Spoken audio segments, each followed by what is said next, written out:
వయసును బట్టి okay, first maybe దాంట్లోకి పంపి ముందు ఆ జోనర్లోకి పంపి అక్కడి నుంచి చూద్దాం. ఇంకా ముందు ముందు ఒక సినిమా అయితే కదా ఇంకా తెలుస్తుంది ఆవిష్కరింపబడేది కూడా. అతను కూడా కొన్ని రోజులు చేశాడు అంతే. దాని తర్వాత మళ్ళీ చదువు ఉంది కదా, ఇంకా స్టిల్ ఈజ్ డూయింగ్ ఆన్లైన్. ఇప్పుడు ఇక్కడికి వచ్చాడు, స్టేట్స్లో చదువుతున్నాడు. ఇప్పుడు ఇక్కడికి వచ్చేసి మళ్ళీ సినిమా కూడా దగ్గర పడుతుంది కదా, ఈ సంవత్సరం ఆఖరిలో అనుకున్నా కాబట్టి దానికి తగ్గ తర్ఫీదు అలాగే ఆన్లైన్లో చేసుకుంటాడు BBA, bachelor in business administration. అందరూ చూస్తున్నారు, ఇంకా చూడమని అందరూ ఒకసారి కాదు, ఇప్పటికి 10 సార్లు చూసి చూడండి.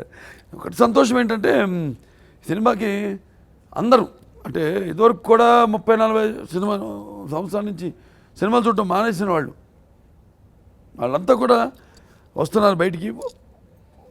కుటుంబాన్ని ఏకం చేస్తానని చెప్పొచ్చు, తరాల్ని వాళ్ళు వస్తున్నారు బయటికి. అలాగే వాళ్ళని నడవలేని వాళ్ళని పాపం వయసు అయిపోయి వాళ్ళు కూడా వాళ్ళ కొడుకులో మనవాళ్ళు వాళ్ళంతా కూడా పట్టుకుని వాళ్ళని సాయం చేసి ఊతరించి వాళ్ళని తీసుకెళ్తున్నారు సినిమా కంటే. సో చాలా ఒక అనిర్వచనీయమైన ఆనందం, అనుభూతి.